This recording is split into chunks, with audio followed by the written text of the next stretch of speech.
Yes, sir. Geeks all over the globe, God. Welcome to a brand spanking new episode of Cuz We Geeked. We encourage you to stay geek, man. Listen, we got a brand spanking new one, but you already know who the crew be. Here's your boy Real. Got Will in the building. Got my boy Big J. VA's not with us today, but he will be back. Man, listen. We have a ton of things to get into, man. It's a lot. I'm not exaggerating. It's a lot. It was so much that even Big J still asking me about certain things. We gonna be talking about that today. It's like, Big J, we got too much stuff to talk about today, man. It's a lot to talk about. And I'm not exaggerating. Y'all gonna see. But listen, if y'all guys are new to the channel, if you're into geek content, of course, do us a huge favor. Hit that subscribe button if you're new to the channel. Also, too, man, everybody get the likes up for us today, man. We definitely would appreciate the likes. Help us to grow the channel, y'all. We're definitely trying to grow the channel. Staying consistent with it. We have shows every Tuesday evening, every Saturday morning. Also, too, we have our other channel. If you guys can help us with that too, because we geek clips, where we post the shorter versions of the show on that channel, guys. So help us to grow both channels, Cuz We Geek and Cuz We Geek Clips. All right, man. Y'all ready to get to it, man? Yes, sir. Here we go, man. Check it out. James Gunn says Marvel destroyed themselves by forcing filmmakers to rush their movies, fellas. So check this out. It says Disney, this is what James Gunn said. Disney had a mandate to increase Marvel's output amid the launch of Disney Plus. That wasn't fair. It wasn't right. And it killed them. All right. That's what James Gunn said about that whole thing. I think me and Cuz talked about this before, about what really killed Disney during that point. Yeah. But let's start with BJ this time, man. BJ, man, what's your take on this whole James Gunn's comments? You know, what's been causing Marvel to struggle over the last maybe like 4 years or so, leading up to now, man. What's your take on it? I definitely think that's part of it when Chapek took over and he wanted to increase the amount of product that they were putting out just so they would have content for Disney Plus. Plus, I think that plus I really do believe that they were a victim of their own success from early on because remember the first movie really was Iron Man and Iron Man did the whole thing where they didn't do the script. They basically improv it all, but you had a cast and a crew that you could actually do that with when you had like Robert Downey Jr. and Terrence Howard and those guys that could riff off each other and had chemistry. And you can't do that with every movie. And so you can't just go in, well, we'll figure it out as we're shooting on the day and that was have it come out magical. A lot more times than that it's gonna fail. I mean they've had more hits than misses, but when you don't go in with a clear plan, and like I've also heard that the last few years they do the previous thing now where they actually do all the special effects fights and all that first, and then they shoot the movie because because it takes them like a year to get all that. So they actually start doing all that part ahead of time, and then they fit the movie into the fights. And I'm like, that's not how you that's not how you build a script or a movie. Okay. That's What crazy. about you, Cuz? I'd never heard about that they did the fight scenes first, but yeah, it's just something that we've talked about as well. Real is for them to have a set like this high number of movies and shows to meet instead of making sure that you're having good content, you're just putting out content and whatever sticks. I think that what the big thing that will help them is the drawback. But I think it's absolutely the mandate of this many shows, this many movies every year, like clockwork. It's it was bound to fail, especially the fact that Kevin Feige being stretched out as well. Because it got to the point where Kevin wasn't able to get to the scripts, get to the shoots, and having eyes on, having hands on of what was happening, to where he could not necessarily control everything, but for the most part, guide it. And that's what allowed us to trust Kevin so much was that it was essentially like have these things in here so that we can this is part of this particular phase, so have these things in here, and then the rest of the movie is all yours, and let the directors do their thing. And then it got to the place where he wouldn't ensure that they got those things within it, and to make sure that it was actually a good movie as well. So they ended up getting crazy convoluted, and it's that's where you start having like the struggling shows, the drop down and movies as well. Because yes, of course, you will always have not everything is going to be a 85 and 90 in Rotten Tomatoes, but you want to at least have your movies above a 50. You know, if you can keep it above a 50 in Rotten Tomatoes consistently, you're doing good, especially for your shows. But they between what was it, Secret Wars? It was another one, Secret another Invasion. show, Secret Invasion, and there was one other one. It was back-to-back shows that was like 50% and below, back to Oh back. yeah, It I was can't remember. like, yeah, it was like, oh, what is happening with Marvel right now? So that output was outrageous. So I am glad that they essentially like last year, the one movie regroup. Yes, they won't even with the pushback of some movies and stuff. It's a drawdown of movies and shows, but I'd rather have a drawdown and good content than a bunch of stuff. Just like think of Daredevil. Daredevil is probably going to be their more consistent TV show moving forward, which then means that they can put in, like we talked about. Now you can put in Punisher in it. You can bring in Jessica Jones in it. You can bring in all these other characters into Daredevil, which is already a stabilized show, a stable and consistent show. Just bring these characters in it instead of giving them their own show. And that will make it more consistent. You'll be able to build characters, especially since a lot of them won't go onto the big screen as well. So yeah, it was. It's definitely ways to get around that. Their recent failures, but yeah, that output was a killer for them. It was What you not just the fact that Chapek had something to do with it. They had a lot to do with it, but got? not just Yeah. that, man. Also, too, they ran into the pandemic, and then they also ran into the writer Oh, strikes. So those yeah. two things also added into the fact that that's why they struggled. Like you Yeah. said, Bob Chapek came in. Bob Iger had a certain structure, which is that was another reason why things were successful over at Disney, not just Marvel, but Mm-hmm. Disney in general. Because Bob Iger Yeah. had a structure. Bob Chapek literally came in and tore down the structure. And I remember they had articles talking about that. And I remember they had articles talking to some of the employees at Disney talking about that. The fact that Kevin Feige only had one other person to answer to, and that was Bob Iger. To then you having like you got to go through 5 other people before you get to Bob Chapek. You know what I'm saying? And that Yeah. frustrated Kevin Feige. I remember those articles came. We talked about that on the show. Those articles came out.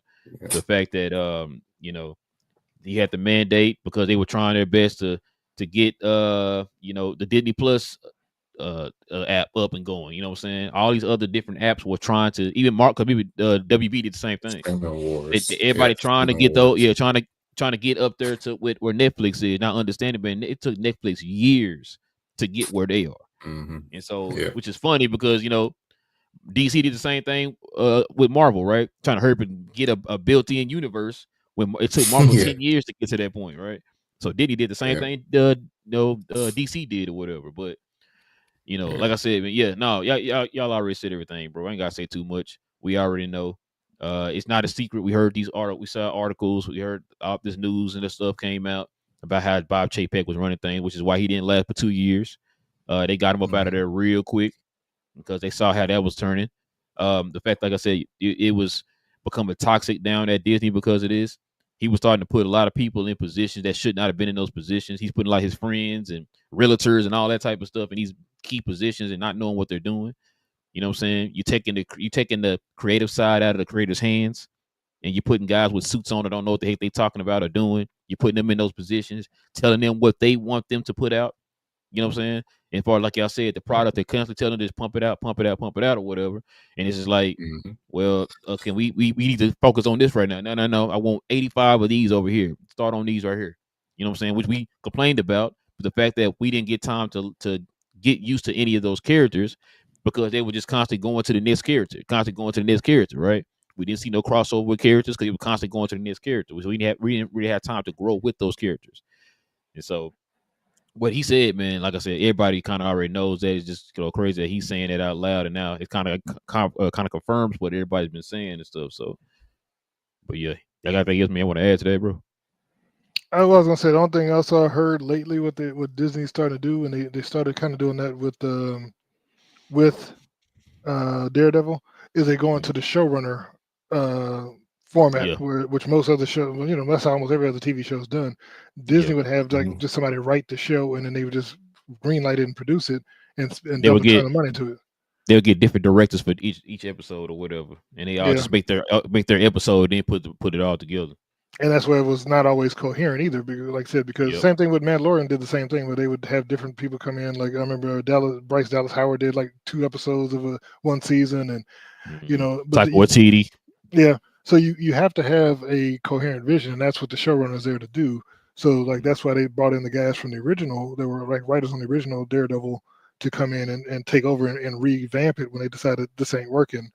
And the you remember like John Bernthal was about to be out, as well as what's his name, the guy that played Kingpin and Charlie Cox were both not happy. Oh, D'Onofrio. Yeah, Yeah, D'Onofrio, they were D'Onofrio. not happy with the way it was going because it wasn't true to what they had already been.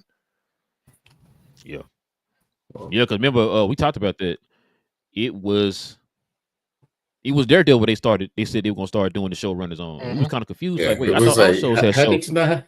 It's, Like, I it's thought like y'all had how? showrunners, and then you like you said, BJ, you sitting there thinking, you like, dang, that make a lot of sense now. Mhm. Like you didn't have showrunners, it started to make a whole lot of sense now, bro. It's like, okay, that explains a lot. So it's like Yeah, I'm like but Disney. What? Then I had to think about it too. I said, hold on, let me not get mad at mm, Bob Iger because he's the one who reeled. Matter of fact, as soon as Bob Iger had control again, he's the one that and him and Kevin Feige are the ones who said, no, bring Daredevil back. We gotta rework this. Yeah, And they completely just redid yeah, the whole entire script or whatever. And so once he got in, that's when they were like, okay, we're gonna start doing showrunners or whatever. And so yeah, like you right, bro. Because I remember that, bro. We was like, wait. mhm. Now they're gonna start Yeah, implementing showrunners. We're like, wait, what? I thought all shows did showrunners. yeah, And I was like, well, okay, see, makes a whole lot of sense, bro. look at the shows that had that. I mean, who were kind of like that because I know Loki season 1 and 2 had continuity. They had one writer did, I mm, think, both seasons, and then same thing with WandaVision. It was Jack Schaefer and then Matt Shagman, and Jack Schaefer did the first one, but then Jack Schaefer took over as basically the showrunner for the second season. So there was a Mhm. continuity, and that's why even the humor and the themes and all that felt congruent over those 2 episodes, over the 2 seasons The shows, yeah, because there was a steady hand on both of them. yeah. yeah. Nah, you right. I agree with that, bro. Because like I said, they already said that they were trying to get showrunners. They got the I forgot what showrunner they got for Vision Quest. And then they were trying to do. I think they were going to do another show. They were looking for a showrunner for. I think I got an idea for. I can't remember. I thought I saw something, but yeah, man. All right, fellas, y'all ready to get to the quick hits? Yep. Yeah, All right, man, let's do it.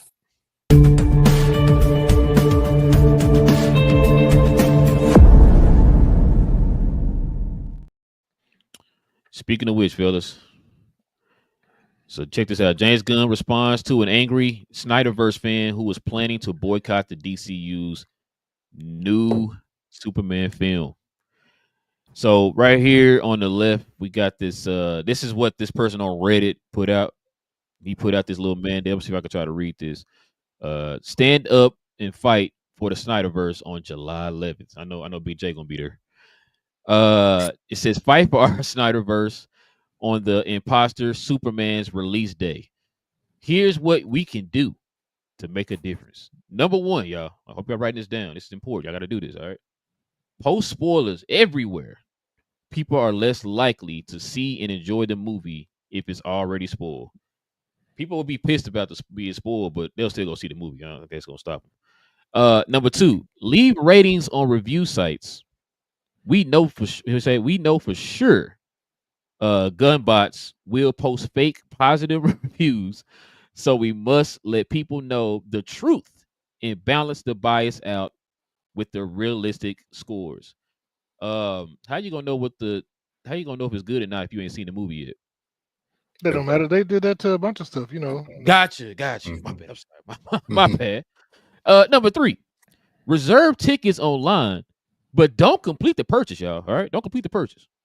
By selecting and reserving your tickets, it gets taken out of the pool for a period of time, which means that it has a chance of stopping gun bots from buying the tickets. We gotta get against these gun bots, y'all. We got to unite against the gun bots. All right. Is that Drake?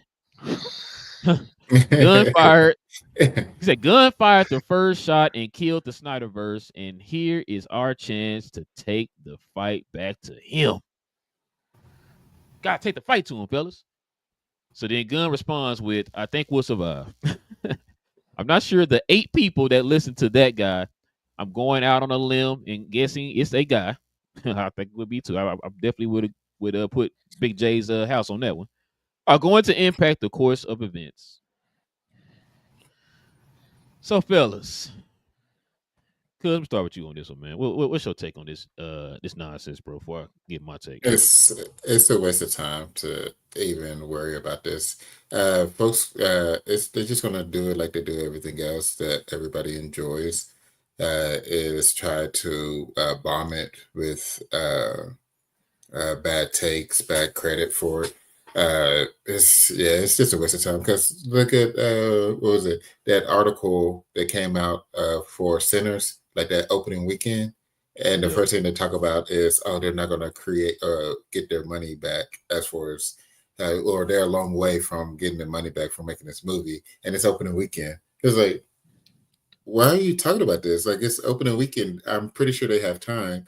And 2 months later, it's the fourth or fifth highest rating or grossing original scary movie of all time. Like, what are we doing here? So it's the same thing with this. It's like they can do all this crashing or whatever they want.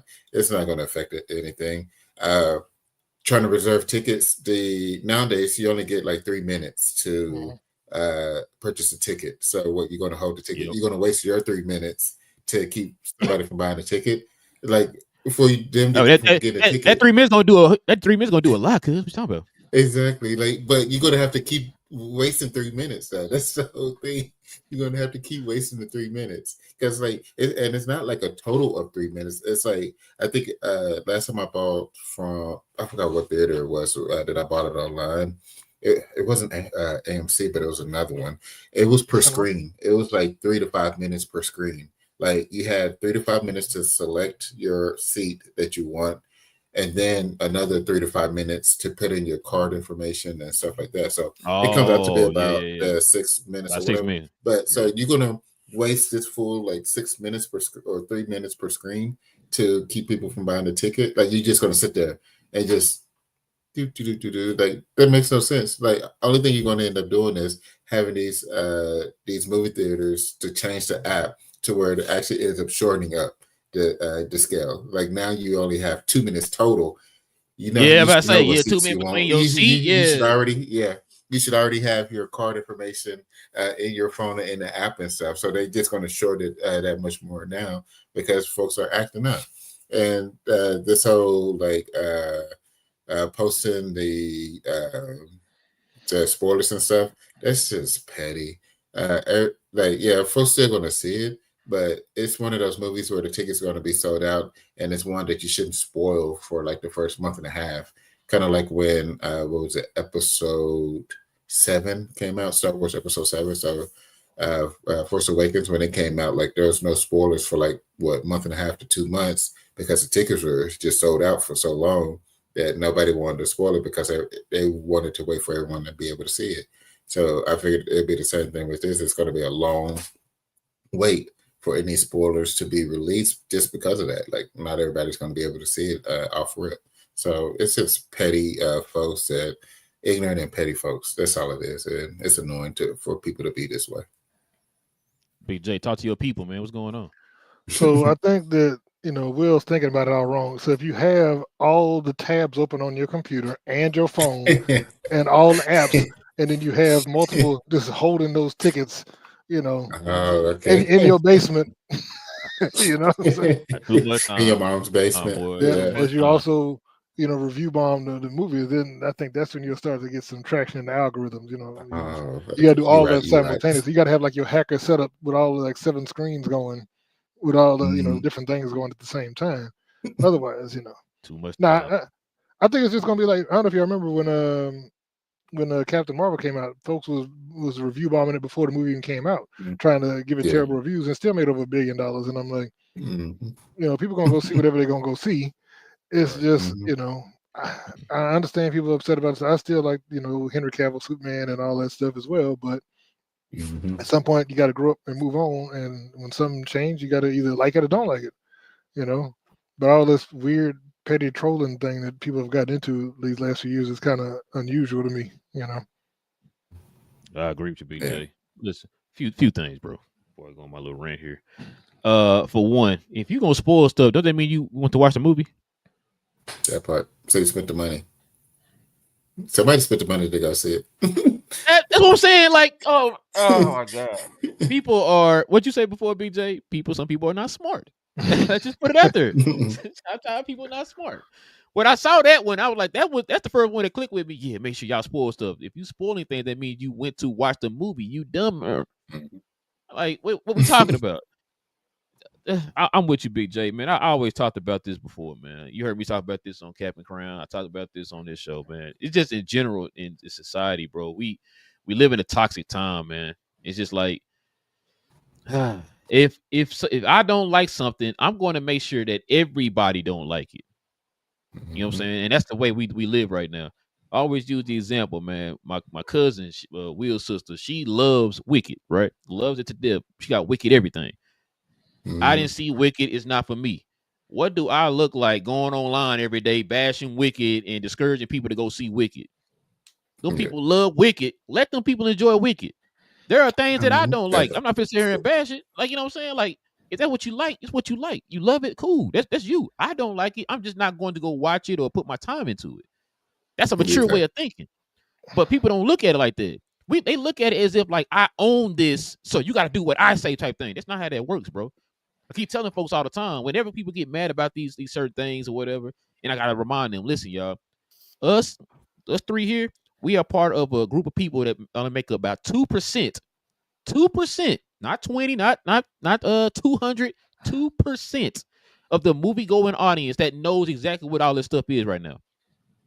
I always use the example. My wife, well, she probably know a little bit now because she married to me, but at first, my wife, Will's wife, my aunt, you know what I'm saying? Anybody like that, they make up the majority of the people who go to the movies. They don't know nothing about what's going on. They don't know nothing about a Snyderverse. They don't know nothing about a Gunverse. None of that, right? So when they go into the movies, look, do I like the movie or do I not? Cool. Superman, they're not gonna know the difference between Corn Sweat and David and Cavill. They don't know about all that stuff. All they know is I see a Superman on the screen. Do I like the movie or not? Cool, right? So when you do stuff like this, you're not going to affect the movie, bro. The movie already, the pre-ticket sales are stupid already, so it's gonna make money. So they're not really affecting anything. Listen, Cuz knows what my favorite comic book movie of all time is. My favorite comic book movie of all time is made by a guy that they worship. But I also am mature enough to know, like, you know what? I get it. It was very divisive. The whole entire Snyderverse was very divisive. From the first movie all the way down to the last movie was Flash. It's very divisive. I get that. So when they came out and said they were going to reboot this universe, I was like, you know what? I get it. I'm ready to move on to see what else they got. I want this universe to succeed. I don't care who runs it, right? That's my thinking. I don't worship this guy and say, no, I just want him to run it. Like, no. If it succeeds, I want it to succeed. I don't care who runs it. But they don't think that way. And so it's just like they already, and I guess also too, because of the power that they had when they released the Snyder cut of the Justice League, they feel like, oh, I can just do the same thing again, and they're gonna completely just shut down Gunn's vision and give us back Snyder. Like, that's not how that works. Like, instead of you just taking that and saying, like, you know, appreciate you WB for giving us that, because guess what, WB lost money on that. They lost money on that. They didn't release it in the movie theaters for it to generate money. They released it on the streaming app. They spent another 100 to 150 million into that movie to finish it. So they didn't get anything from that. And they don't understand that type of stuff. Like, if people just stop and think for like 2 seconds, which they don't do that, and we see that right here with this post right here, you will understand that type of stuff, but you don't. You got a selfish way of thinking, an entitled way of thinking. I'm going to add some other stuff in there, but we're going to keep it to just that. But the thing is, like I said, these people don't think when they do this type of stuff, bro. It's not going to affect the movie. I'm going to tell you that right now. Like you said, these 8 people or whatever who liked it or whatever, and retweeting it or whatever the hell it was.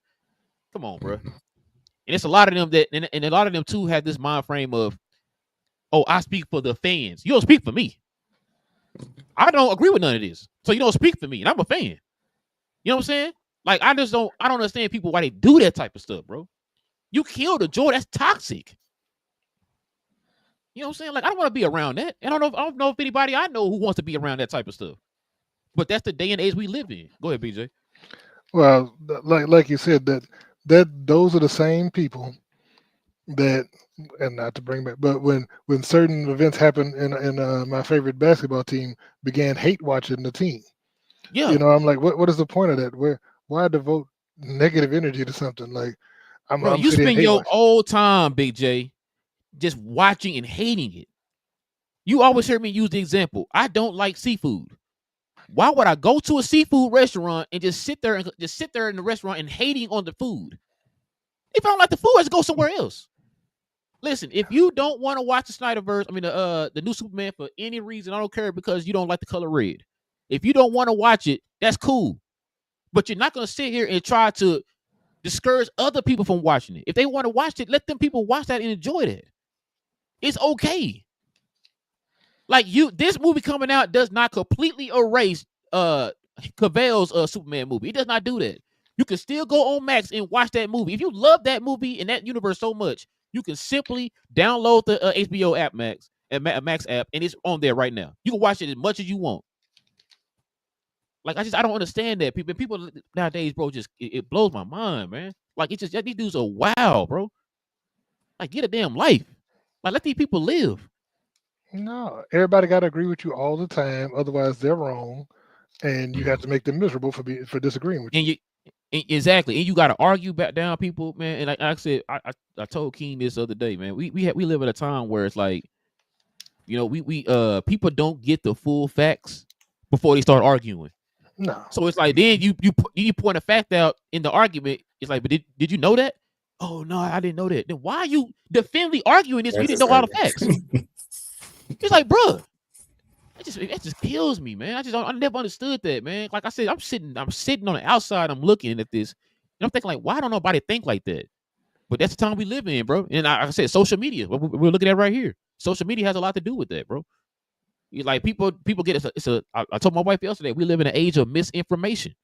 Nobody gets the full facts anymore before they just start spewing and arguing and yelling with people, bro. Like, bro, just stop and think for 2 seconds. No, that's this and that and this. Well, you're wrong. Like, you don't want to be wrong. You don't want to say, my bad, I was wrong on that.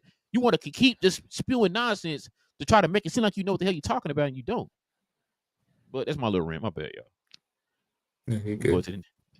Let's go to this next one here, bro. This is pretty interesting, y'all. We just talked about this, I think, 2 weekends in a row. So check this out. Clayface has been cast, y'all. I don't know who this dude is, but he's been cast as a new Clayface. So check this out, y'all. It says, what's it at? Mr. Dot. So it says right here. Tom, is that how you pronounce that, BJ? Tom Rees Harries. Rees Harries has officially been cast as Clayface in the DCU. It says James Watkins will direct the film. Mike Flanagan and our man penned the draft of the script. So we already know that they finished the script already. This is why they greenlit it. They brought it across what's the boy name? Peter Safran and James Gunn's desk, and they both agreed to it. Of course, y'all know they don't move forward with movies unless that script is completely finished. So this is pretty interesting. We got this guy here. He's a unknown. He's been in stuff before, but like kind of like, a little side character, like a afterthought type character. Nothing like really major as far as him being on the screen. But this is their choice. They said they had a bunch of choices they wanted from this. We talked. Could talked about it before. The different choices they had, and they decided to pick him. So I'm just kind of get y'all opinion. Did y'all ever seen him in a movie before or a show? No. Yeah, I'm with y'all. I was listening to John yesterday, and he said John didn't even know. So John didn't know. I was like, yo, then okay, I'm good then. Yeah. What you say, cuz?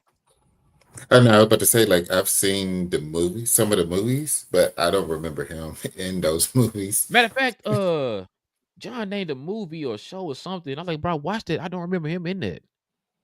Dragonheart and Kandahar, the two that I remember seeing, and The Gentleman. Yeah, The Gentleman. I seen The Gentleman. I don't remember him in that movie. I'm really sitting there trying to think when he said that because he said he didn't remember him in the movie. I don't know, but that's our new Clayface right there, y'all. So here's some other Clayface news. At least we can probably talk about this. We know about this one. So supposedly, man, they saying that old Clayface gonna be rated R, man. I'm not mad at it because I know James Gunn has said too when he took over DC, there are going to be rated R movies. He did say that. That's good. He says it's just a great horror movie, which is what I was telling BA that day. It's a horror movie in a gene I happen to love. He's Slither, anybody? Which is a body horror. And I said that too. It's going to be like a personal kind of body horror type movie, low budget. It's not going to be anything expensive. It's not going to be like, Clayface I'll be thinking of in the comics or in the animated stuff, you know what I'm saying, where it's like this huge action pack or anything like that. It's going to be more of a personal story. But more personal, that means the budget going to be a little low. Then he says Clayface is being described as DC's version of The Fly. See what I'm saying? The Fly wasn't a huge budget movie. That was a low budget movie. Very personal. You know what I'm saying? So that's why I said, that's kind of what I was thinking, something along those lines when he kind of talked about this. But yeah, I'm glad he kind of said it. Yeah, The Fly, that's a perfect example. If y'all seen The Fly, that's the perfect example. But what's y'all take on it? What's your take, BA? I mean, that's a BJ. I'm sorry, BJ. No, I mean, I think it'll be interesting to see. Like, if it, I think it's going to be hopefully more practical effects versus, and I think that's another way to make it a little cheaper to do more practical effects. Do the makeup versus trying to do everything CG, and I think it's going to make it look more realistic and more tangible. I think that'd be the way to go for this. I mean, at some point you're gonna have to do some CG, of course. If you're doing like transitions, because Clayface whole thing where he could shapeshift and make himself look like anybody. Mm-hmm. But I think it'd be interesting just to see like maybe him in his default form, make that a practical prosthetic or something. I was gonna say something before you said that. What was I about to say? Oh, so right now we don't know what Clayface this is as far as because now I'm starting to hear like people it hasn't been confirmed if he's gonna be in the actual DCU or it's gonna be kind of like his own like thing or whatever. That's what I'm hearing too. But I feel like this is going to be the Clayface in the DCU. I could be wrong though. I don't know. Because a lot of people are kind of speculate maybe this is like Clayface in Robin Pattinson's universe, as far as like the not the Clayface that we know of like in the animated stuff or like we saw in Creature Commandos, but more like I was telling y'all that day, more like the Clayface from Batman Cape Crusader, where it's like he just got this mask on. It's kind of like not mask, but like his face kind of like he kind of changed his face up to imitate people. You know what I'm saying? Like I think there's probably I don't know. Like I said, they haven't really said definitively yet. We haven't heard from James Gunn yet definitively where this place is. So that's just kind of throwing it out there for people. Well, what you got, Cuz? I see that where it's his face instead of his body. I could see it being in the Robert Pattinson's universe just because it's already doing a standalone movie. So I could see that happening, but I would love for it to be in the DCU. And if they're able to, I love what Big J was saying, like keep it practical, keep it the simple transitions, do the CG at your necessary times, but don't lean on it heavy. I would love it for them to keep it that way. And it's one thing that we've talked about as well. What helps with a lot of these comic book movies to be great is that they lean into other areas of the movies. You have like the Captain America, Winter Soldier was your spy tingler. You have the Batman with Joker, it was the gangster Joker, so it was more of your crime syndicate type. So whenever the comic book movies go into the different genres like that, it's like, oh, I love it. So if they're getting into the horror side of for Clayface, it's like, yeah, if y'all can do it that way, keep it simple and like just you always feel like something menacing is around or something just villainous is around. I think that will be a winner. So that's what I'm hoping for is that they lean into the practical side of horror to be able to make that movie. Also, too, this is, I think, another reason why this is being created. Y'all remember this chapter is called Gods and Monsters. So this is where they're starting to lean into the monsters. Superman and them are part of the gods, and then the Clayface started the monsters. You know, like the Clayfaces, the Swamp Things of the world. That's the monster side. So that's another one. Let's get to this next one, y'all. Check this one out. Supergirl, Woman of Tomorrow has been retitled to just Supergirl.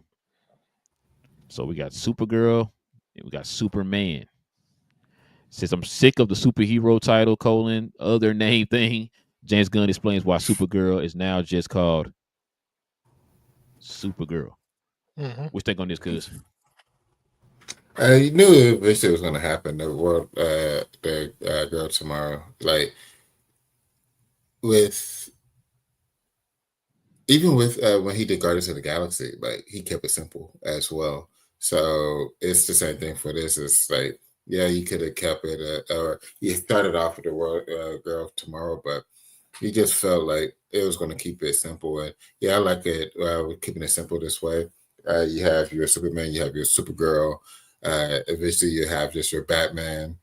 I'm loving it.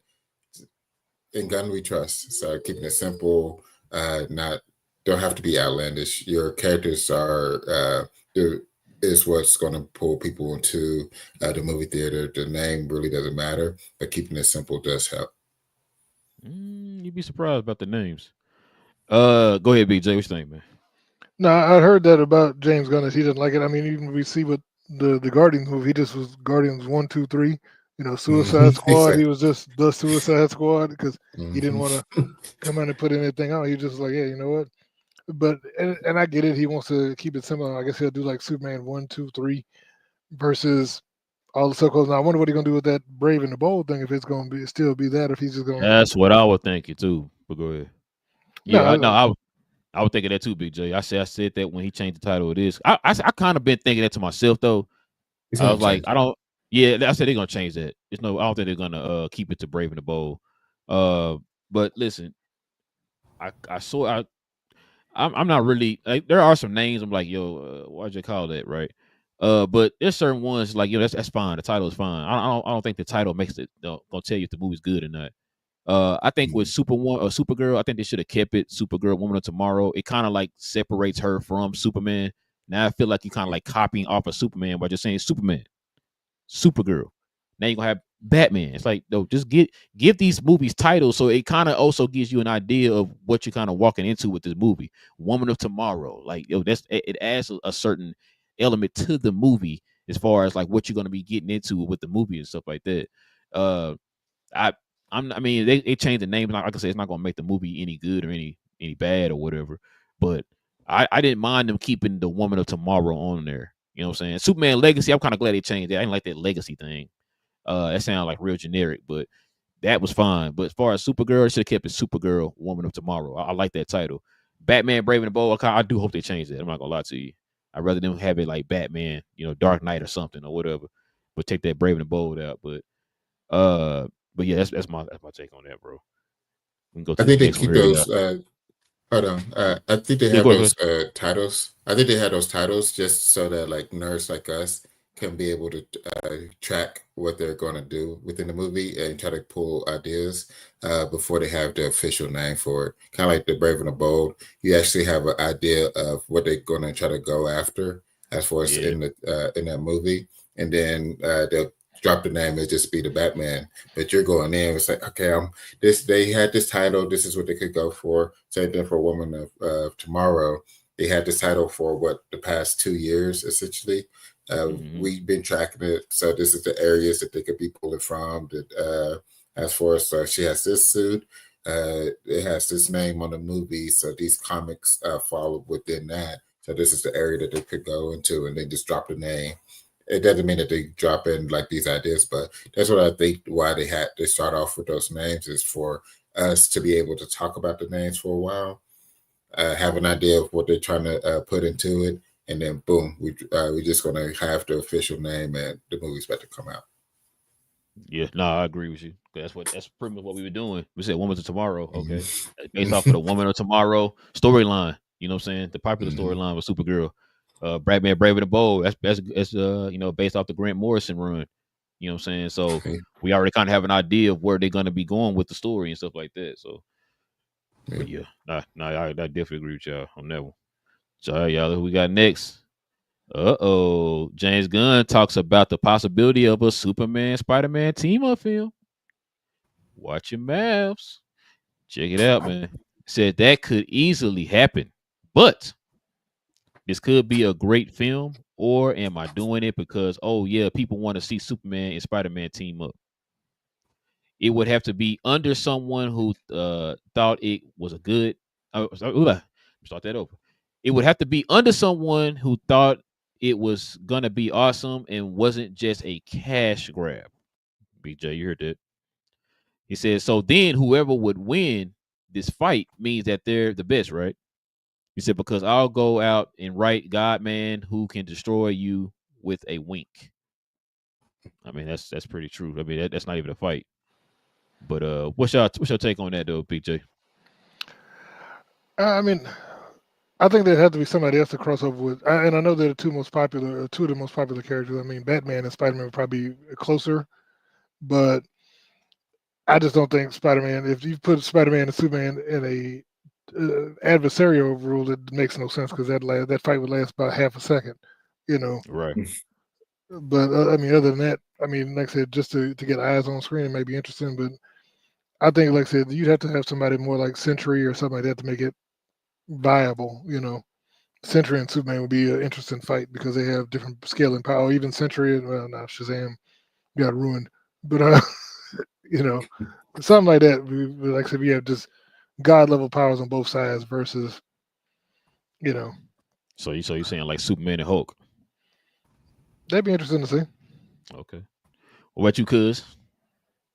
I agree with Gunn. Yeah, it would be something fun to see, as long as it's done right. Uh, and the fact that he even tossed out the phrase "cash grab," you know, that's one thing that we always talk about when it comes to some of the movies. It's like this could have been this. They didn't have to come out with a part two or part three. Like it gets to the point where it just feels like a cash grab. So for him to just think about that automatically, it's like need for if it would be fun to do if but it will be fun. It will make it better if it was done in with the right intentions and not just for the money. And so I wholeheartedly agree with that. Like it'll be fun. It would for sure would be better if it was more balanced between your Spider-Man and Batman or your Sentry having just as for strength close to each other when it comes to these type of characters. But yeah, either way, as long as it's done it with a good intentions and not a cash grab, yeah, it would definitely be something fun to enjoy. Yeah. I think we kind of this kind of been thrown out there when you know James Gunn took over for DC Studios, right? I think everybody kind of had that Mhm. idea, like, man, we could possibly see a crossover, just like we see in the Yeah. comics now. Because James Gunn and Kevin Feige are good friends. You know what I'm saying? Mhm. I told Cub before. I remember when they were talking about making James Gunn second in command under Kevin Feige before he got let go at Disney. So I could definitely see something like this happening. Uh, kind of go back what you said too, Big J. I think the reason why they're saying Spider-Man and Superman because they're both the most recognizable names of each comic, right? That people know. Like I said, my aunt, I can ask my aunt who Superman, Spider-Man is. She'll know who they are, right? Mhm. So the average moviegoer would know who those guys are. I don't think a lot of them gonna know who Sentry is. You know what I'm saying? So that's why I said like I see I know what you're saying. Like as far as us, yeah, we like no, you gotta have this guy in here. That'll make it a better fight. I think they'll have a more feasible reason. Like they're not just gonna be in the whole time movie just fighting the whole time. They're probably like butt heads for a little bit in the movie, then they're gonna team up and fight some a common enemy or something like that. That's probably what they'll do. But listen, and I think we're going to eventually see a crossover between Marvel and DC, bro. I really do. It's too many signs kind of pointing in that direction. Like I said, the two guys who run both of the studios are good friends. But I'm with James Gunn. Don't just throw something out there, man. Make it have a great idea for it. You know what I'm saying? Don't just because people think automatically like when you got these crossovers, oh, these people just gonna be fighting the whole time. That's not how that works, man. You got to have a story or something that's gonna draw even the people who don't know what's going on to these movies. And like I said before, we only make up 2% of the moviegoers. The majority of the people are not gonna know what the heck is going on. You gotta have something that's gonna draw those people in too to make that's how these movies make money. So you can make more of these movies, right? You gotta draw the attention of those people. You know what I'm saying? So that's kind of my thinking on that one, bro. I really do think they are gonna do a crossover eventually, bro. I'm not gonna put nobody else on it. BJ, I might put your boys on it. I ain't thought about it yet, but I think we're gonna eventually get crossovers, y'all. All right, man. Let's check this out. We got a few more to go. Says James Gunn says his version of Superman is less powerful and can be beaten. So that's been the kind of debate online because people kind of just seeing him get beat up in the trailers and stuff. So check this out. It says I need to make sure he's not exactly the same as Matt's Batman. Oh, that's the Batman one. I'm sorry. Let me take that one off, man. But yeah. We so he's pretty much said that I thought I had it in here. I guess I didn't. Oh, wait, is this the one? Yeah, I was trying to help. I thought that was it. Yeah, I think this is the one. But yeah, so pretty much what he's pretty much saying is like I know people have been complaining online about it. Look like he's getting beat up a lot, and people like, oh, that's not my Superman. He don't get beat up. This is why I kind of go back sometimes, bro, and I get mad, bro. That's why I was telling folks I can't talk certain things with everybody, bro. You can't do it. You're gonna get it. It keeps your stress level down. It keeps you from getting headaches and all that stuff. What do y'all remember? What storyline that James Gunn said he was taking this Superman's liberties from?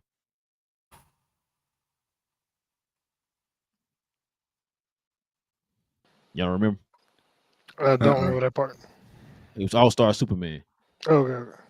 If you read All-Star Superman, he got his butt kicked a lot in there, right? Then on top of that, if you go back and you look at Superman, the animated series, that was a depowered Superman. Bruce Timm talked about that. He tried to make a Superman that was one, more relatable, and two, it didn't seem like he just win everything. You had to have the feeling of like, dang, could Superman lose this? And that's where James Gunn got those ideas from. So when people sit there and say, "Oh, not my Superman," that's if you read All-Star Superman, that's where he got it from. He said this, like he said it multiple times. That's where he got the Superman for all seasons, All-Star Superman. Those two examples is where he got this from. So that's why when I seen him kind of getting beaten, all that stuff in these trailers, that's what my mom went to. Like, oh, he did say this is based off like All-Star Superman. So okay, I could see it. Then on top of that, the fact that we saw this type of Superman before in the animated series, in the DC AU. Like we saw this. Like he constantly was getting beat up and stuff like that. He didn't seem as strong. Because like if you got a Superman that's just like, matter of fact, I'm gonna give you a prime example. In Justice League, right? What did they end up doing? They went back and got Superman, right? Mm-hmm. He went there and beat Steppenwolf like it was nothing. That's it. Bam, we done. That's how powerful he was, right? Like he didn't feel like he couldn't get beat by nobody. You had 3 or 4 Justice League members couldn't take him down. You know what I'm saying? Like that's what I'm saying. I'm like, that. Do you want that Superman, bro? But it's like he just can't lose. It's just like, well, I mean, he's here, so this we're nothing to worry about. I mean, you can act like the story gonna say like, oh, Superman got to do this or do that. We already know Superman gonna win. I mean, he's a guy walking on the planet. Or do you want it to feel like there's some kind of stakes or whatever in there?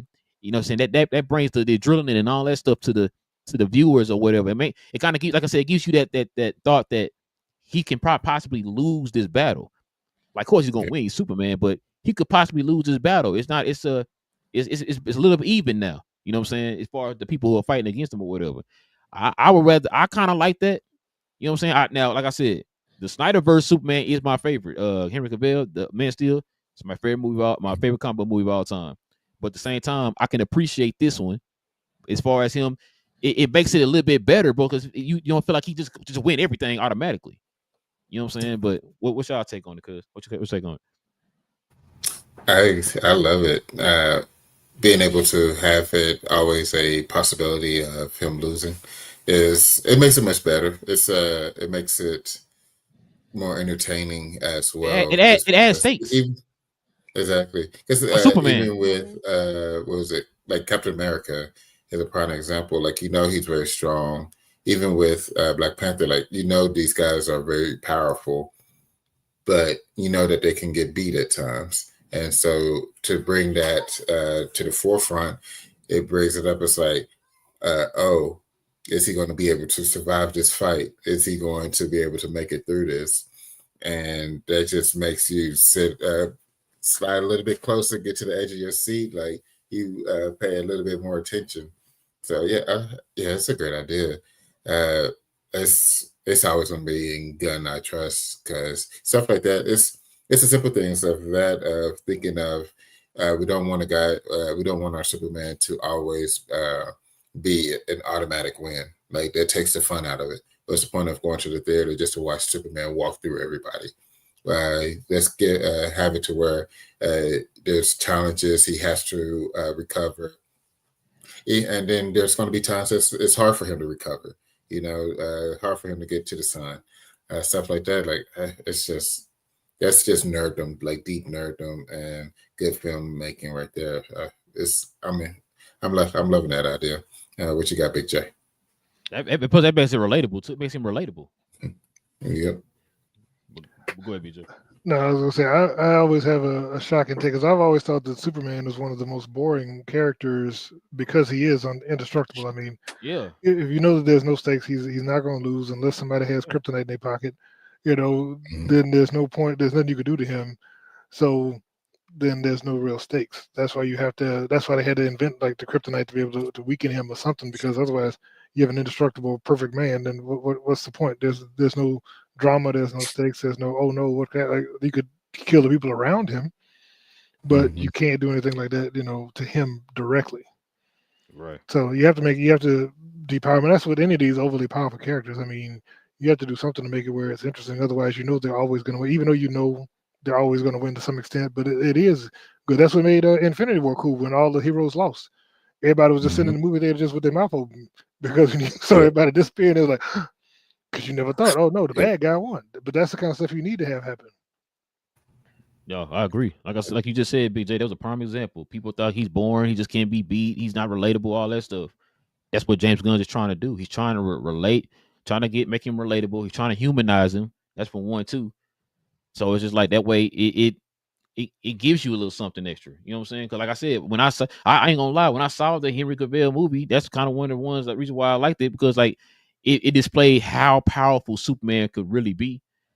You know what I'm saying? But then at the while, it's like, well, if he's the end all be all, then there's nothing to worry about. You know what I'm saying? Because like he literally came into Justice League and that was it. Like everybody else struggling with Steppenwolf, he just came in there and just walked right through him like he really was nothing. Like he was toying with them. You know what I'm saying? And so it's just like, well, that's the Superman going forward. Then it's like, hey, who's gonna beat him in the movies? Who's gonna beat him in the next adventure that they in? You know what I'm saying? Because he seemed like he could beat anybody. And so, as I said, you want to see him kind of struggle a little bit, humanize him a little bit, so that way he's more relatable. I think they did that when they had that fight. Remember when they first kind of showed how powerful he was, when they had the fight with him versus the rest of the Justice League, where yeah, so I'm saying, when it just he took out like 2 or 3, Aquaman and Flash, and like even because that was the thing, when he cut his ass when Flash was running by, and Flash was like, oh shoot, he can see me. Yeah. Like if you out running the Flash, you Wonder Woman can't beat you, all that type of stuff, like bro, then that's it. Like you the end all be all. Like, dang, we struggling. Superman here. Oh, okay, never mind. I'm sitting back. He got everybody sit down, chill out. He did everything at the end. Hey, pat me a drink out that cooler right there, man. Superman here. Don't worry about it. I'm serious, because remember at the end of that Justice League, remember he's the one that pulled the mother boxes apart. He did. Yeah. He did everything while everybody else has been struggling and fighting for like 20 minutes. He's like, oh, let me go on and win this right quick for y'all. We can't beat nobody. We got to bring back Superman. He's gonna be. He's an end all be all for us. It's like, well, why are we here? I'm gonna go ahead and go home. Superman, you got it. Okay, check this out, y'all. It says James Gunn says he's not interested in a funny or campy Batman. You know what I'm saying? This is the reason why I got my Adam West Batman shirt on, man. ORP. Says I need to make sure he's not exactly the same as Matt's Batman, but yet he's not a campy Batman. He's not interested in a funny campy Batman. Thank you, James Gunn. Because a lot of people are like, oh, you're gonna be here joking and laughing. But what you think, cuz? Yo, that's my guy. So As long as not campy, not funny. Actually, brooding, having a brooding Batman is going to be fun. I only ask one thing of Gunn when it comes to this Batman. Mm-hmm. That's simple. It's a simple request. Give me the quarter owls. Put them on the big screen, and after that, you can do whatever. Just give me the quarter owls. But the fact that he said it's not going to be funny, it's not going to be campy, so it'll be more of your brooding. Uh, what I'm interested in is how they're going to do it. Will Batman be the character and Bruce Wayne be the facade? Because I love it when they do it that way. When Bruce is the facade and Batman is the real character, that's when it's fun. So that's what I'm curious about. But yeah, having the brooding Batman, that's the only thing that's left. Is not campy, not funny. He'll be brooding, serious. How long did they say he's been Batman? Have they didn't said say. time frame? 15 years, it says. Oh, Remember, they did the 15. flashback in Creature Commandos.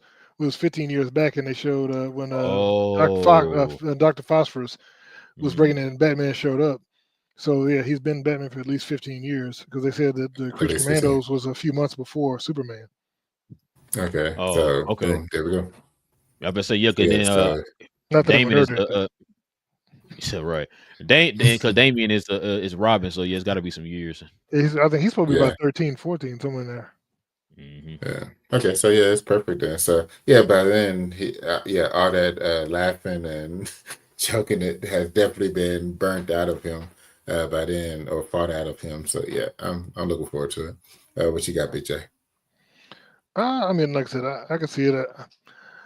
I didn't like the Clooney and all that stuff, with the bat What? card and all. Come You on, didn't like the bat nipples? What? the Like, bad nigga, nipples, no, the the can't bat believe it, butt man. close-ups, none of that.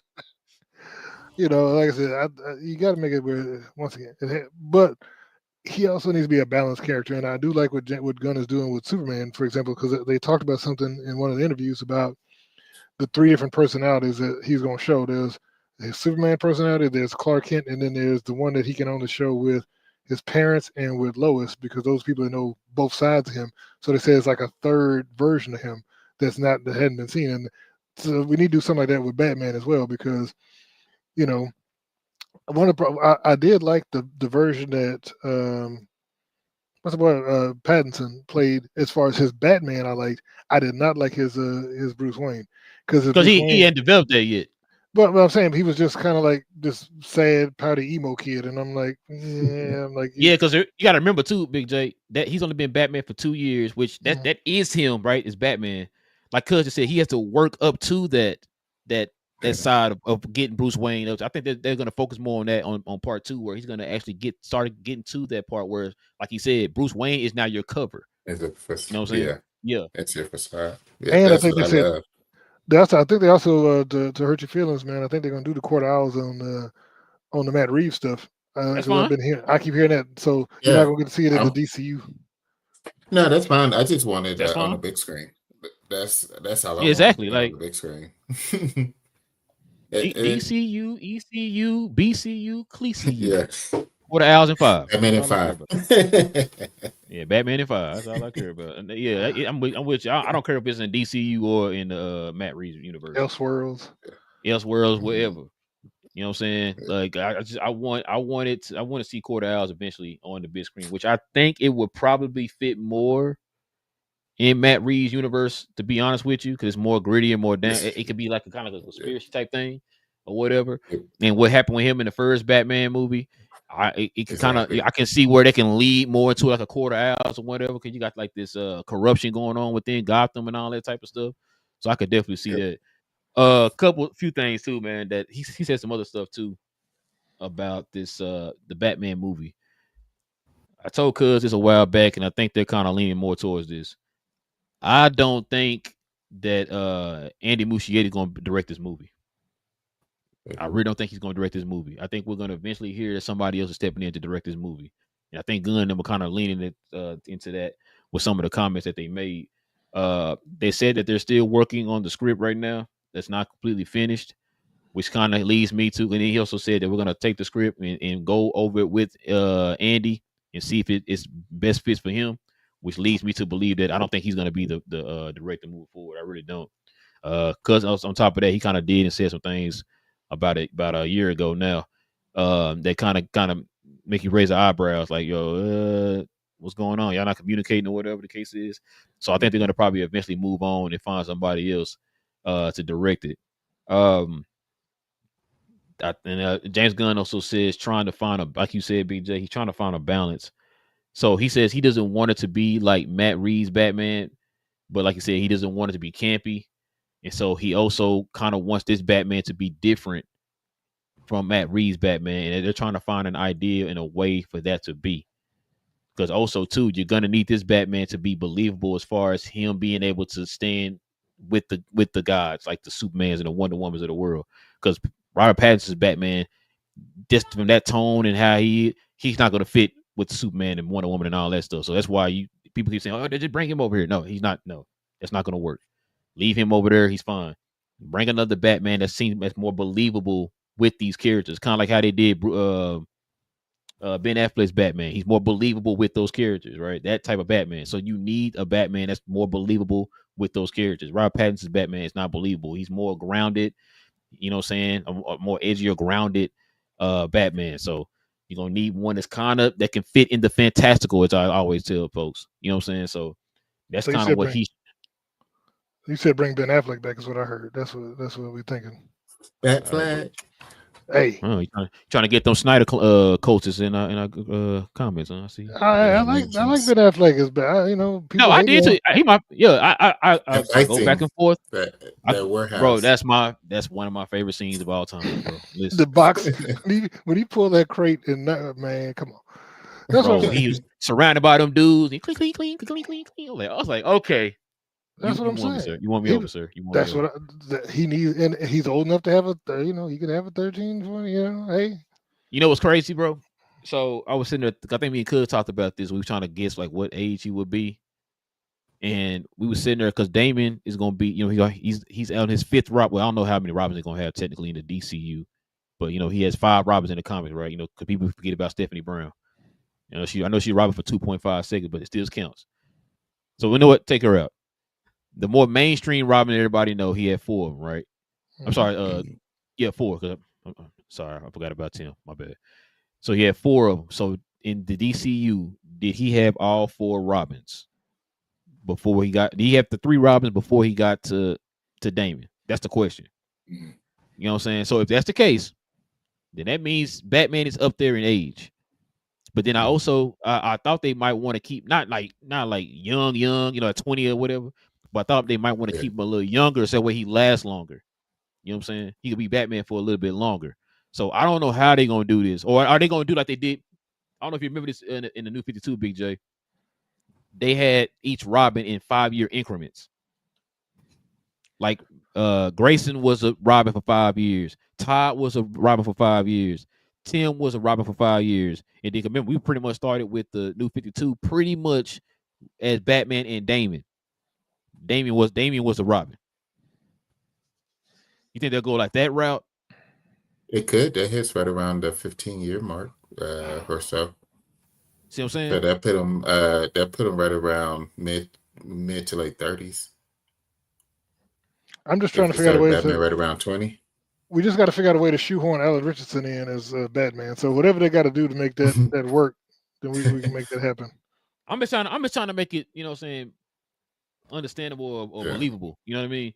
Because Dick Grayson was a Robin for a while. Mm-hmm. Like a while, you know what I'm saying? So that's what I'm saying. Like, how they gonna do it? They gonna do like in the New 52 where they was like Robins for 5-year increments, or how they gonna do that? That's the question I have. But I think that's part of all what Gunn and them trying to figure out too. Because remember when Gunn and them first came up with the idea of the Batman movie, they went straight to Damian Wayne.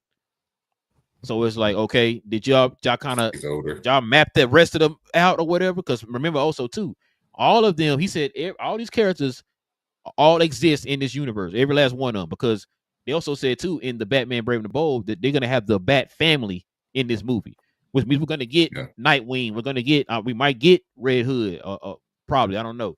We're gonna probably get Batgirl. and the rest of them. You know what I'm saying?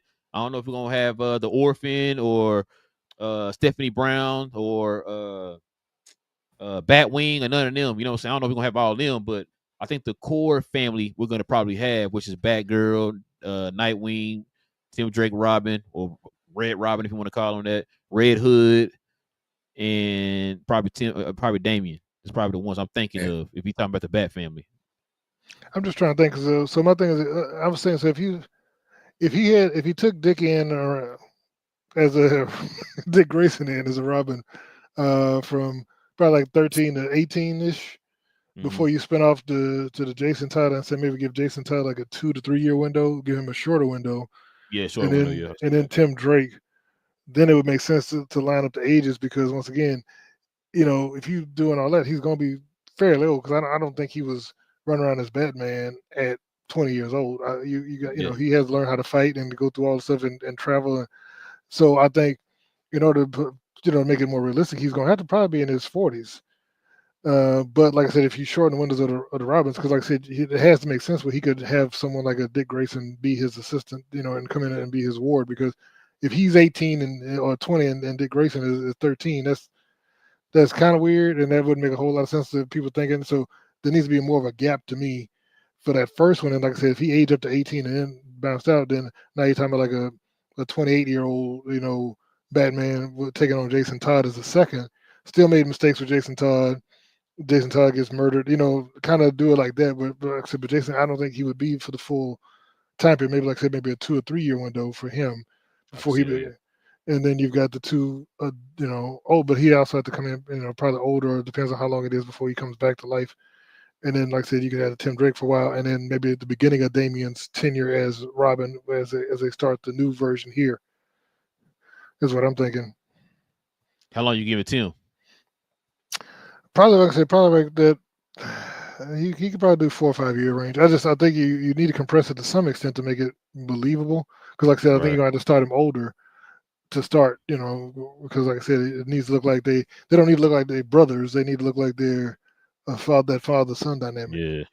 I was say, because we are we talking about, how are we talking about Batman being? You want to do like late 30s? Can we find a way to make it late 30s? Well, like I said, and I'm not just trying to shoot him, but like I said, I looked it up because Richardson is 42. And like I said, I remember when Ben Affleck started, he was like 42, 3, somewhere around there. Which, I mean, that makes sense because he was supposed to be a more grizzled, had been through a lot and seen a lot, and that would make sense. But you need something like that because like I said, it doesn't look realistic if he's, like I said, if they're 18 and 13, no, that's weird. But I mean, at least if he's in his mid 20s when he takes on the first one, then like I said, by the time Dick Grayson's gone, he's 30, and Dick is 19 when he goes off to become, Nightwing, and then like I said, then by that point, Jason Todd comes in, and like I said, he has a couple years of Jason Todd before he dies, and then you bring in Tim Drake. And like I said, so that once again, by that time we're aging him up to he's almost 40 at that point. Then you can be like, okay, now you're ready to work with your son, and Tim Drake has moved on as well. But okay, yeah. See what we talking about? I'm guaranteeing what they're talking about right now too. Oh yeah, absolutely. But yeah, let's go on to the next one here, y'all. Let's see what we got. Let me look that real quick. So give me some time to set that up. So you check this out, y'all. It says the draft script for the Deathstroke and Bane movie is written, and cast will begin soon, y'all. Soon. So check this out. It says, according to Nexus Point News, the first draft script for the Deathstroke and Bane movie has been written, with cast likely beginning soon. Matthew Orton is set to write the script, and the DC Studios co-head James Gunn and Peter Safran are producing. Of course, that's no brainer. We heard about this before, so now we're kind of starting to get some traction on this whole Bane and Deathstroke movie, man. But what's y'all take on this, man? What you got, cuz? I'm just curious if it's Elseworld or DCU. Nah, I think it's DCU. It'd be fun then to see these two, because we only got essentially a teaser with Deathstroke. Was it at the end of Justice League? Yeah. No, yeah, BBS Justice was League BBS. or one of them. But yeah, I know you're talking about. Yeah. So we only got a teaser of him. So to actually have him like have a movie with him, that'd be fun. Curious of how they do Bane. Will it be the one? I doubt they'll still go the same way as the Dark Knight version. They'll probably have more of the one where he hit the chemicals and he gets bigger. The Which Venom. that would be fun to see. Yeah, with the Venom. That will be interesting to see how they'll have that to play out uh, within the theater. But yeah, I like this idea. A huge villain, beat 'em, shoot 'em up type style with two good villains, two good DC villains on the screen. Yeah, it'll be a fun watch, especially having them two writing and producing it. I feel like it would be Orton writing it and then Gunn and Saffron producing it. I feel like they'll take their time, make sure that it's actually well thought of before releasing it. So I like this process. What think, BJ? As long as Bane ain't 5'7", then I think we're okay. You know what I'm saying? Yeah. Because And of South American origin, bro. yeah, Yeah. I mean Tom Hardy did a good job, but yeah, that was not Bane. But we need to get the actual Bane, and we need the Venom, and we need, like I said, him to grow as he takes on the more Venom. He also needs to be intelligent because Bane was a mastermind, as well. He wasn't Yep. just he wasn't the mindless brute from the what's Batman his and name? Robin. Yeah, Batman and Robin. He actually could talk. and, Yeah. and was very strategic. And like I say, he's intelligent and do martial arts. He was a formidable opponent, and that's what you need. And I can see the two of them teaming up, but like I said, or maybe even Bane being a criminal mastermind, and like I said, he may Deathstroke may initially be a mercenary for him or something. But you never know. It'd be interesting to see what they do. I'm with y'all on this one. I really hope this movie comes out, man. Like I said, I want to get an idea of what they're gonna do with Bane. I think it's pretty easy to come up with a concept for Deathstroke. But yeah, Bane is the one that's gonna be interesting. I agree with you, Big J. I told Cuz we talked about this before. 'Cause I remember we had people coming on here and they were telling us like, "Oh man, just get the dude who played the Mountain or whatever on Game of Thrones." Like, bro, that dude had no talking lines. Y'all don't understand. Bane is not just some, like you said, they got that idea because of the Batman and Robin where he was like, "Me, Bane," and all that stuff. That's not Bane, bro. Bane is extremely intelligent. Extremely intelligent. He is the one who broke the bat of Batman, and the way he did it was crazy. I told folks where he came with the strategic plan of releasing all of the Arkham inmates, made Batman go and have to recover every last one of them. It took him like 2 months or whatever to do it. He was tired and worn out, and that's when Bane broke his back. You know what I'm saying? So, like I said, this dude is extremely intelligent, bro. They need to get somebody. They need to show that side of Bane in this next movie or whatever movie he's gonna be in or whatever.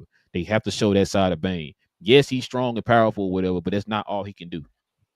You know what I'm saying? So that's gonna be, man. They can do that movie right, bro. That's gonna be. Whew. I mean, like I could say, we finally get to see Deathstroke, man. Because the greatest what if in comic book movie history, bro, is the Ben Affleck Batman movie. If that movie had came out with Deathstroke as the main villain, bro, that would have been it right there, Big J. That would have been it. I would have been asking Warner Brothers to come to my house and just pick up my wallet in person. You know what I'm saying? That's the kind of movie that would have been, bro. But yeah, y'all ready to get to the next one though? This is the last one right here, y'all. Check this one out. It says John, oh, your boy is gonna be in, he's back, y'all. He's back. Oh, it look like it's official. He is going, Punisher is going to be in Spider-Man Brand New Day. So check this out. Let me put this in people's face so I can read this. So the Hollywood Reporter has revealed that John Bernthal will join the cast of Tom Holland's Spider-Man Brand New Day. Plot details are under wraps, but it does indicate that this film may skew more grounded. Cuz, you hear that? Than the last three Yes, Spidey sir. films, which is something that the fans have been clamoring after, seeing Peter Parker go to space and contend with multiversal villains in his previous trilogy. The report also noted that Zendaya and Jacob will return as MJ and Ned, respectively, but it's unclear how significant their roles will be. Ladies and gentlemen, can we get a slow hand clap? there is a God. We've been asking and begging and pleading and praying for a grounded Spider-Man. This right here, that's just saying Punisher alone confirms it. Mhm. Take it away, cuz. What you think, man? So obviously, Kevin Feige's been watching our shows, so that's the only way that we could get this news. So I would go ahead and say appreciate you, Kevin, you and Tom, for being able to get this a grounded movie, being able to pull Dan Berthal into it as well. I appreciate y'all. I'm looking forward to it, and like having him in it makes sense with the villains at the Sinister Six that they're trying to build out. It just makes sense that you're going to have another hero within it, and having him as that dude. What you think, Big J? Just when they go announce Matt Murdock, is going to be in it as well, because I'm just saying it makes sense. Mm-hmm. It'd be good to see it. Be upset. Mm-hmm. Listen, bro. Y'all don't know how happy I am, man, to hear this news. I've been wanting to see Spider-Man grounded, and this right here, this article just said exactly what we've been saying on this show. Talk about the multiversals, fighting the aliens and all that stuff. We never truly got a true Spider-Man in any of the films of this trilogy. We talked about the fact that Tom Holland and Kevin Feige both want to ground this Spider-Man and make this the true Spider-Man moving forward, which is why they were trying to work out a 3-picture deal to where now he's going to be Spider-Man. He's not going to be Iron Man Jr. He's not going to have nobody holding his hand. He's not going to be out here making kid mistakes every chance he get. Let's get the real Spider-Man and let's just get this movie started. So this right here also kind of, I think I asked you this last time, Big J. I can't believe I can't remember the storyline. It's the one where Punisher was sent to get Spider-Man, and but then of course at the end they end up teaming up or whatever. But I think it's gonna probably be one of those cases where Spider-Man is he thinks Spider-Man is a bad guy, something like that, or he done something wrong, and then he's gonna try to go after Spider-Man. Then eventually, he gonna see, oh no, Spider-Man is a good guy, or whatever. It's gonna probably be one of them cases. Because also too, there's still reports that the Hulk is gonna be in this movie too. Yeah. So that's why I say I don't know. So they're confirming this. I haven't heard a confirmation on the Hulk yet.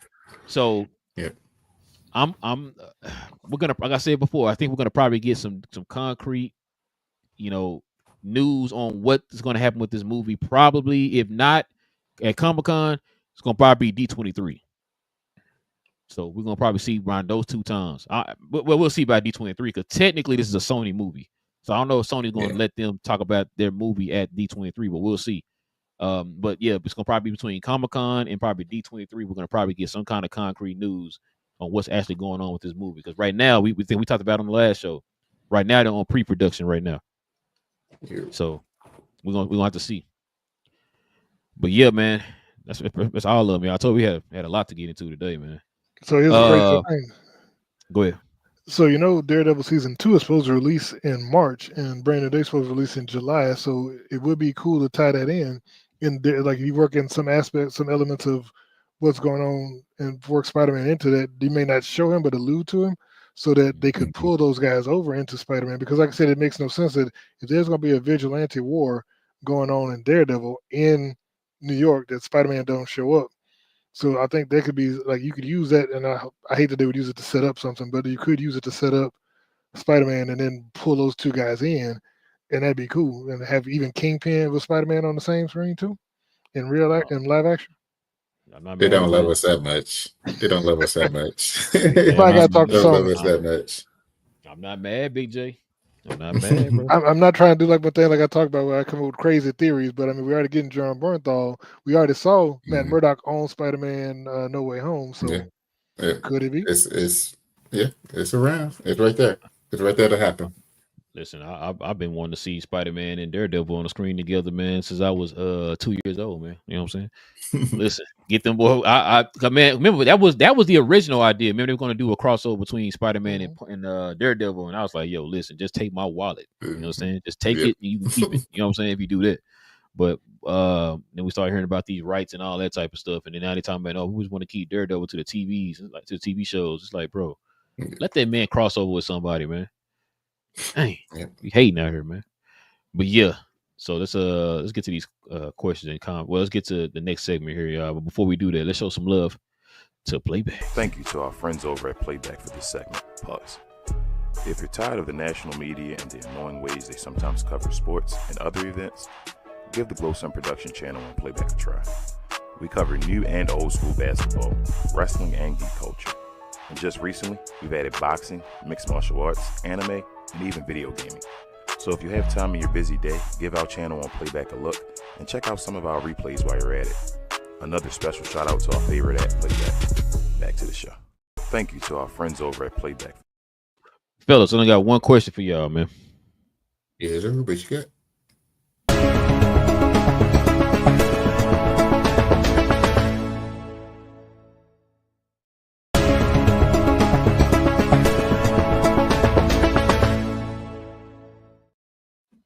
What are y'all watching on your screens and at the movies, fellas? BJ, what you out here watching, man?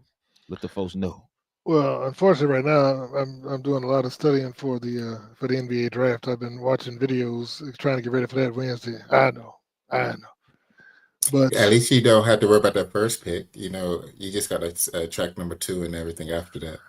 well, but no, I mean number three and everything. It was 3. We don't know what that dude where that's going because exactly. We heard news. Yeah, you're right. So I've been, like I said, because I'm supposed to be doing a draft show Wednesday and Thursday, so that's why I'm just trying to make sure I have some background knowledge on all people, rewatching all that stuff. So that's what most of my free time's been going. So you doing something that the experts don't do? Oh, okay, I'm sorry. Research. I apologize. My bad. I'm actually know the sport and players. Actually doing your job. Okay, I'm sorry. Go ahead, BJ. I'm sorry. I apologize. I'm sorry. Yeah, I know it's crazy, but we're trying something different. You can do that, huh? You actually can do research and do. Okay, gotcha. Interesting. Weird how that works. What you got, good? What you been watching? I've been watching Wrexham on Hulu. The soccer team, which has been fun. English teacher's been crazy. I need to watch Adults on FX on Hulu. It's crazy funny. They started shooting season 2 of The Pit, one of my favorite TV shows on TV right now. If y'all haven't watched it, y'all need to watch it. I'm getting ready for Ironheart drops Tuesday. Mm-hmm. The Bear drops Thursday. And then I'm out of town. So I'm going to be downloading everything. But yeah, it's next week is going to be fun. It's going to be some good TV dropping next week. I'm looking forward to Ironheart and The Bear. I think both of those shows are going to be well. I know The Bear is great. I think they're going to be consistent with that. But I think Ironheart is going to be really good. Just what they're pulling from. What I'm curious of is how much of the comics they'll be pulling for her, or pulling from the comics for herself. The trailers are pulling a lot. Exactly. So that's what I'm excited about, is just the next phase of what Marvel's doing with their TV. So we'll see, because this is on the other side of the freeze of what they did last year. So Daredevil was great. So let's see if they continue their TV run. Get a second great show. It was Agatha, Daredevil, and then this will be the third one. So we'll see. Is Mephisto going to be in it? Yes or no? What's your prediction? I mean, from what rumors out there, I'm gonna say yes. They already cast a boy, right? I think Sacha Baron Cohen supposed to be Mephisto. Yeah. I think Marvel got tired of folks crying, like, man, where Mephisto at? Fine, man. Sasha, come on, get in here, man. You Mephisto. Who? You see anything else, cuz?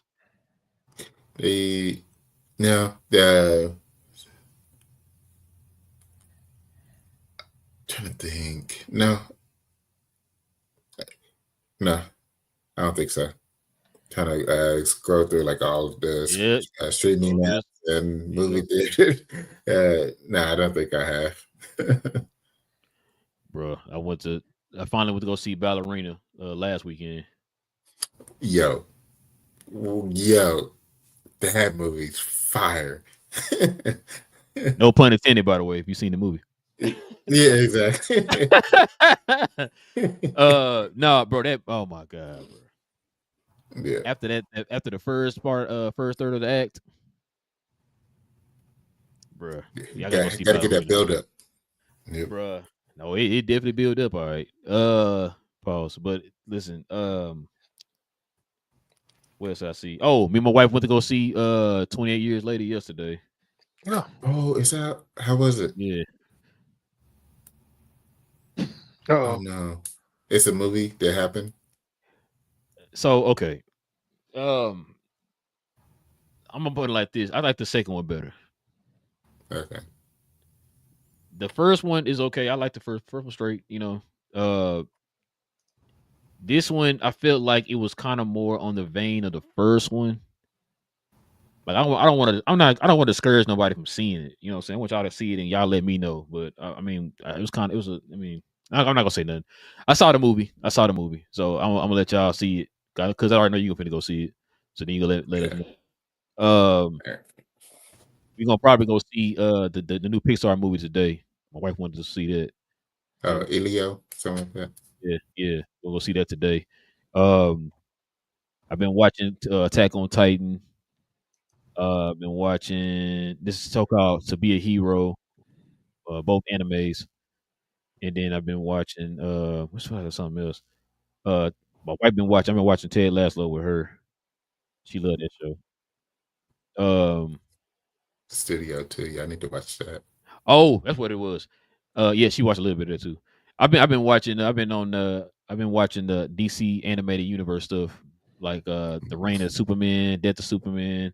I'm on Titans versus Justice League versus Titans, Teen Titans, and then I was gonna watch it was a Batman one. You got a few of the Batman ones too. I'm trying to watch it in order of the story of how it went or whatever. I think I'm off though, 'cause I think I ended up skipping the Batman stuff and I went straight to the Justice League versus Titans because um Damian was actually with Batman, and then he ended up going to the Titans in that story. So I think I skipped the Batman. I'm probably gonna go back and watch the Batman movie and then watch the Justice League versus Titans or whatever. But I've been watching those too, and I think that's it, bro.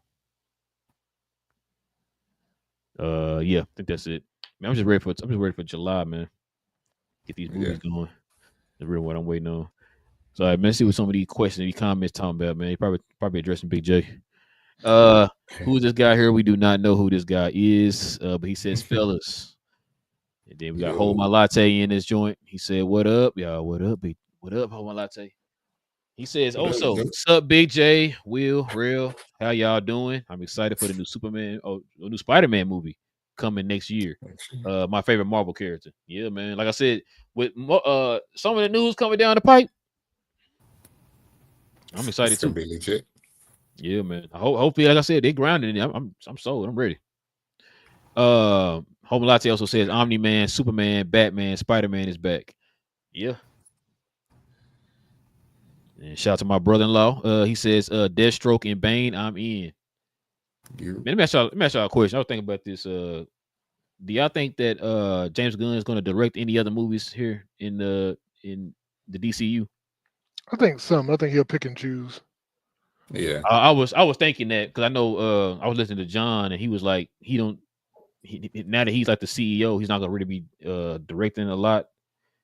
Of course, he had to direct the Superman movie. You got to make sure it's right and everything before you start that's your big one. universe. So that was understandable. Yeah, Flagship. so I was like, I was wondering that to yesterday when I was listening to him. I was like, I wonder if he's gonna actually direct something else because he's talking about like I said, the Batman movie, right? He's putting a lot of thought into it, which is understandable. I mean, you're the CEO of the company, so you're gonna put thought to one of your biggest IPs. But then I was like, is he putting this much thought into it because he's thinking about maybe taking the reins from Andy Muschietti? He probably directs that movie because like you want to get your main pillars. We already talked about it before. Your main pillars are gonna be Superman, Batman, Wonder Woman, right? So you want to get those three characters right so you could build everything else around those guys. So could y'all see him? Probably not Wonder Woman. He'll probably let somebody else direct Wonder Woman, but could y'all see him maybe stepping in and directing the Batman movie? I can see that. Absolutely. Maybe. Just like off of what you just said, it's been it's one of your flagships. You have one of your main pillars. I wouldn't be surprised if he did Wonder Woman as well, just because it's one of your premier IPs. But yeah, it wouldn't surprise me. But I do expect him to direct other films in the future within the DCU. You say, BJ? No, I was gonna say I think that's one of the reasons they did the whole situation with him and Peter Safran running it together, because Safran can focus on the business side and he could be he can focus on the creative, but if he needs to step in and, like I said, helm a project, he's not having to pull himself in two different directions because there is somebody there that's watching the backside of it for him. Yeah, I was just wondering that. Yeah, because that's why he remember he said that he was like, I wasn't going to because he said they offered him DCU before, and he was like he wasn't going to take it, but when he came to them with the idea of maybe having somebody help him run it, because he don't know anything about the business side like that. Have somebody help him run it, and he picked Peter Safran. That's when he was like, okay, then I'll do it. That way he can stay on the creative side and just be creative. That's his niche, right? He can be creative, and then you let Peter Safran run the business side.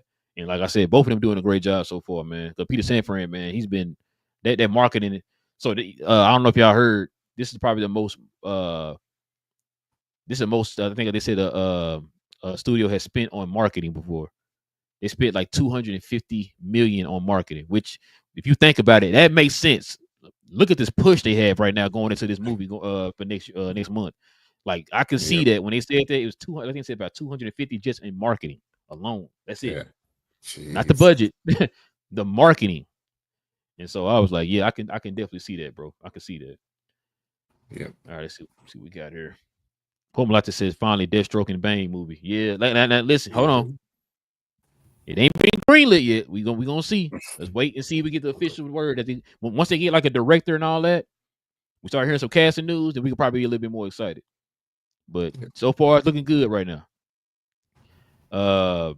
He also says all Tom Holland Spider-Man delivered. I hope this going a new page. Be probably a new page for Spider-Man. Very looking forward to it. Yeah, man. Yeah. I'm a really good lawyer. Yeah, that was Matt. I mean, yeah, Matt's phrase in was it no? What was it? What was the last one? No Way Home. No Way Home. Was that No Way Home?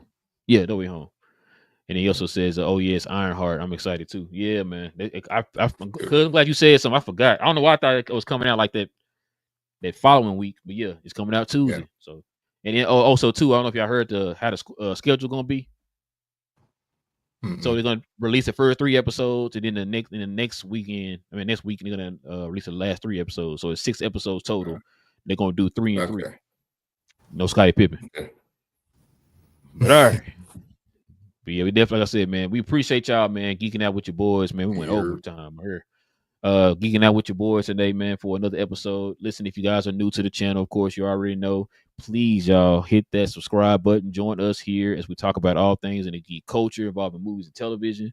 And also, too, guys, hit the likes for us tonight, man. Please hit those likes for us. Help us build that algorithm up to find more geeks like yourselves, man. And also, too, man, follow us on our other channel, y'all. Because we geek clips. We're gonna be posting this short versions of this today on that channel, man. So y'all follow us over there on Cause We Geek Clips, y'all. We definitely would appreciate it. Anybody got anything to say, man, before we roll? No, sir. Y'all enjoy your weekend. Yes, sir, man. I'm about to go watch. What's it called again, cuz? Is it Eloy? Elio. Something like that. Elio. Okay, yeah. Let's go watch that, man. My wife was excited about that. But yeah, man, listen. With all that being said, man, we'll be back here on Tuesday evening, y'all. Stay geeked. And we out.